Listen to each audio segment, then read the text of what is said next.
Today on DC News Now, lawmakers returning to the Maryland State House after a lockdown. Very frightening, to be honest with you. What investigators say led up to the incident.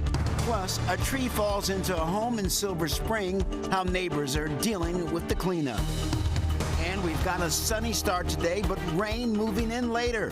Our meteorologist Damon Madsen is tracking the showers. Also, we're getting Virginians ready for voting. We're breaking down registration efforts in the Commonwealth.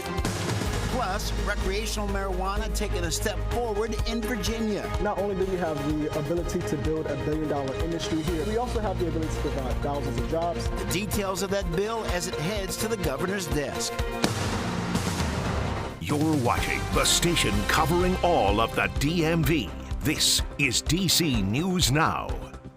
Good afternoon, and thank you for joining us for the news at noon. I'm Mark Hall. Meteorologist Damon Madsen joins us with the latest check on the forecast. Damon, the sun is shining, but change is on the way. Sure is, Mark. As we go into the rest of the day here, we are certainly going to be seeing some clouds and eventually some of that rainfall moving in as we go towards your Friday night. But here's a good check right now. Temperature-wise, we are warming up out there a little more so than yesterday, all because we have plenty of sunshine. That much has been the case since the start of the morning, and we have a change in wind direction. Southerly winds are ongoing, and that's pushing those temperatures into the 50s already in Frederick, DC. 40s back over toward Winchester and Leesburg there, but everybody should make it to the 50s before all is said and done. Now, it's rather sunny, but looking off to our west, we already have some cloud cover starting to spill over the mountains and into parts of the DMV here. And as we progress each passing hour,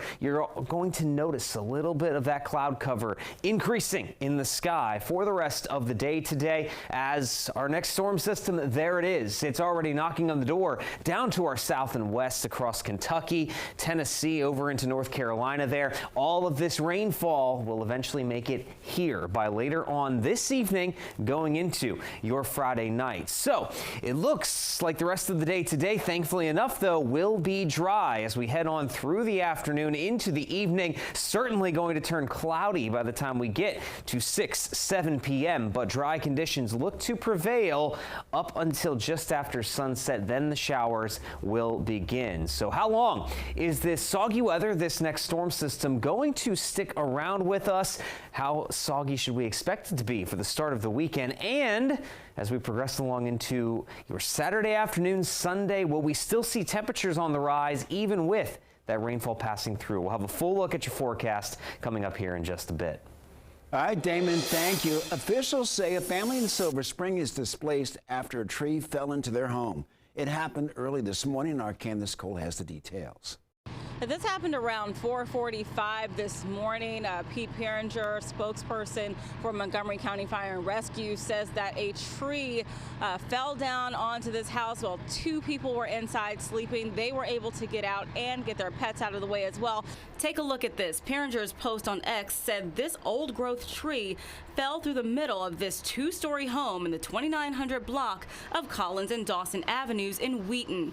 Both roads have been closed to through traffic. According to Peringer, the two people inside made it out with their pets unscathed. They're now being assisted by the Red Cross while repairs are being made to their home. An electrical pole was also knocked over, downing live power lines. Now, according to Pepco's outage map, a total of 6 customers lost power altogether. I spoke with one of the workers out here. He says they've still got about 3 homes to go. He anticipates all of the power will be restored within about 6 hours. Reporting in Wheaton, Candace Cole, DC News Now.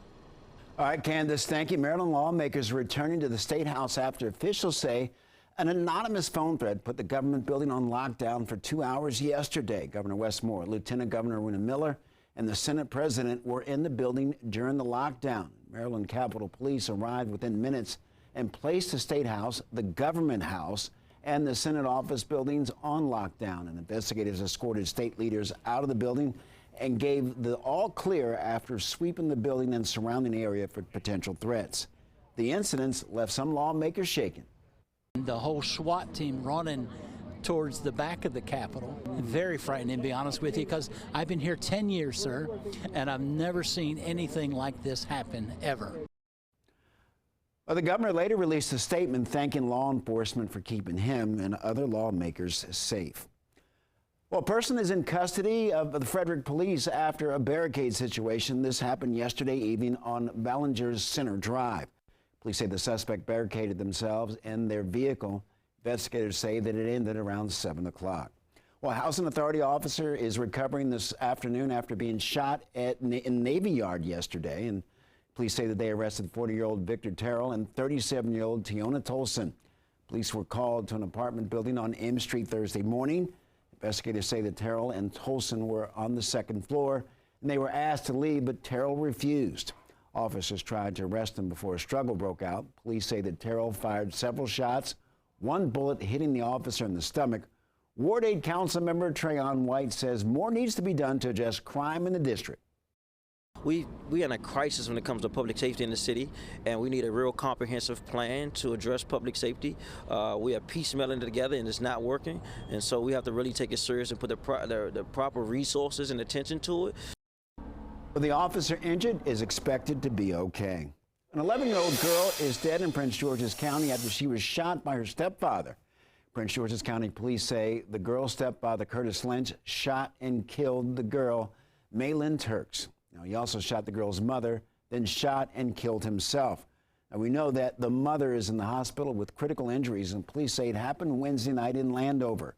We spoke to a neighbor and the victim's uncle about the tragedy. This was sad, like very sad and just devastating. And it was like a really aggressive, like type of arguing. She said it was kind of scary. Just rough. Trying to deal with this. A real smart, intelligent. You could see she was going to be something in life. She had so many goals. Again, the little girl's mother is still in the hospital. We do have an affidavit from D.C. Superior Court on that stepfather, Curtis Lynch. The document says that Lynch was arrested in early February for carrying a pistol without a license and threatening to kidnap. Well, happening today, MCPS is opening registration for pre-kindergarten and Head Start. The school district says that children must be 4 years old before September 1st, 2024, and families must meet a certain income eligibility to apply. MCPS also says children who turned 4 before September 1st last year can still register for the rest of the school year. And registration is available in person and online on the district's website. Well, in the district today is the last chance for parents to apply to the My School DC lottery. And applications are open to families with kids in preschool through 8th grade. The lottery is mandatory for students entering pre-K, a dual language program, select a public school, or a charter school. The deadline is midnight tonight. Well, a new report from Fairfax County is shedding light on how students spend their time outside of school. DC News Now's Corey James breaks down the findings. All right, the new report explores trends in how Fairfax County students use their free time and how that time use was impacted by the pandemic. Now, the report found the number of students who do at least an hour of extracurricular activities each day dropped during the pandemic. The number increased slightly in 2022, but is slightly below pre-pandemic levels. The data also shows that female, non-binary, and LGBTQ students engaged in less regular physical activity, and students who spent over 3 hours each day using electronics for non-schoolwork activities were also less likely to be physically active. The study also found that heavy electronic users are less likely to get the recommended 8 hours of sleep each night. And the report also includes links to community resources available for parents to support their students. You can find that on Fairfax County Government's website, labeled 2022 Youth Survey Results. In the studio, Corey James, DC News Now. Corey, thank you. A popular nightlife area could soon see a pause on adding any new bars and restaurants. Neighbors in North Shaw say they're overwhelmed with noise and crime. This comes as the U and 9th Street area continues to grow. Yesterday, DC's Alcoholic Beverage and Cannabis Board held a public hearing on the issue. The board is considering a 3-year pause on approving any new liquor licenses for nightclub and entertainment purposes. However, neighbors say they want to see the limitations expanded to include new tavern licenses as well. The current problem of overconcentration of tavern licenses is, first of all, a problem of violence associated with alcohol and too many people. It's also a problem that requires the city to spend untold millions of dollars for overtime police, traffic, and parking enforcement every weekend. Well, the pause on liquor licenses would apply to the 1900 block of 9th Street Northwest. The board says it will now consider if and how and when to implement the moratorium. Well, in Virginia, lawmakers are approving a bill to create the Cody Alert Program. The bill would allow an alert sent across the state in case of a missing or endangered child. It's different from an Amber Alert, which is for a kidnapped or abducted child. The program is in honor of 4-year-old Cody Rigsby, who went missing 2 years ago. There was no Amber Alert because Cody was not considered abducted. And in Washington County, the Chamber of Commerce presented awards to businesses and nonprofits for community service. Honorees include Horizon Goodwill Industries and Hagerstown YMCA. Well, Horizon Goodwill offers job training, skills, and senior nutrition programs. The YMCA is celebrating a century of service, and they have an expansive daycare program open to all families of class and backgrounds. People in our community have learned to swim, they've worked out and become healthier, lost weight, they've formed family relationships. The economic impact that we have on the community with the more than 700 people that we employ. Well, the county's Chamber of Commerce holds these awards each year, and the presenters say that the honor underscores the generosity of these businesses and their positive impact on the community.